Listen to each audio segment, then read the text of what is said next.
Okay, Karan, so this brings us to the final and possibly most interesting business category, the turnarounds. And why don't you kind of tell us about what is a turnaround, and as Peter Lynch described them?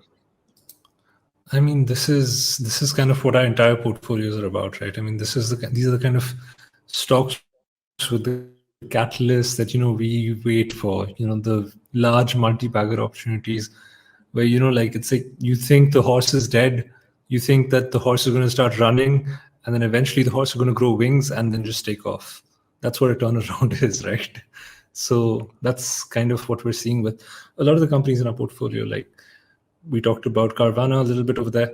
People thought that it was kind of going to bankruptcy, but people don't realize that there's a lot of real assets behind the business that can kind of support it. That's a way out, and the business can kind of continue and thrive. So do you want to like pick up a bit on Carvana over there with the turnaround thing?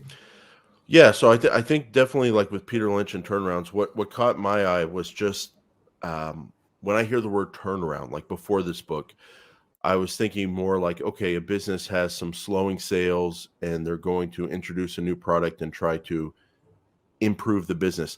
But I think reading this section in this book made me realize when I use the word turnaround, how much more of a dramatic situation this can represent, where it's not like a business has slowed down and they're trying to get better. It's like a business is losing money and they need to figure it out. And if they can figure it out, you're going to have a really, really good result. And so with a situation like Carvana, they're losing money. That was kind of by design for many years, and they had a business plan and they were going to grow to the correct amount they need to grow to. And then the fixed costs would be in place, and the growth in the revenue would kind of take care of things, and they'd be able to produce a profit. Whole situation changed as the overall used car market changed, and now they need to focus on cash flow and profits right now at their current level of units they sell, and not rely on growth in order to stay in business. And so that's a turnaround situation. They have to change the goal of what the business is going for.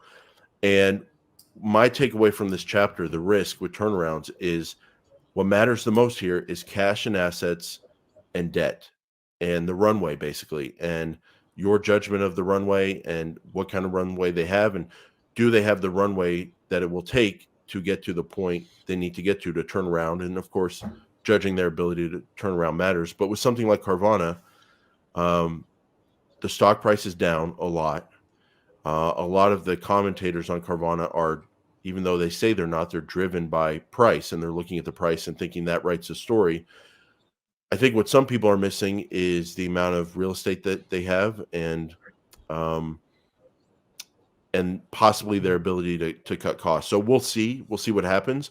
But Carvana is a perfect situation, like a perfect example of this. Like if the runway is long enough, and they can survive to the other side of this, their ability to take market share in this non-growing or non-high growing industry is going to continue, I think, because they offer such a better thing. And right now they're pretty much priced for bankruptcy. And if they make it, the equity is going to go up a lot. Paramount and Warner Brothers, those are companies we're both in to some extent. And those are situations you can speak. Yeah, you can speak to this where they're losing money. If they did this forever on their streaming, they'd be out of business. But the plan is to not lose money forever. So why don't you speak to how you view Warner Brothers Discovery or Paramount as a turnaround? Yeah, so with both these industries, like it's an industry-wide change. The consumers' preferences are changing, and both these companies are kind of trying to adjust and deliver content that they think is going to be relevant in the future. It's not about like spending an unlimited amount of money to keep putting out new content and release that immediately, right? So these companies have their own strategy. The way they've operated in the past cannot be the way they operate in the future.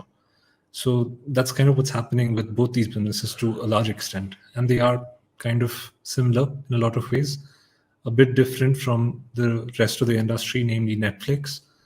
So each player has their kind of strategy, right? And that comes largely from the management. If you have the right sort of management, a turnaround is the place to be, especially for someone who's kind of an intermediate investor, who's looking for a catalyst, who's looking for a specific industry where they, really have an edge, where they have that advantage.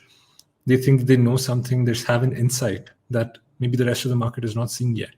So this is, I think, for me, it's like kind of the place to be for the intermediate investor, maybe even the expert investors who are like, okay, we are trying to get something that's maybe worth 70 cents on the dollar, 60 cents on the dollar, but can go up to like that dollar can be worth maybe $5 in the future. We're getting it at a discount and then seeing that turn around, change, and be worth a whole lot more in the future. Well, there's definitely potentially like a high risk, high reward situation here. So you have to be right about these is kind of the tough thing. And if you're right, you can get the 10, 20, 30 bagger.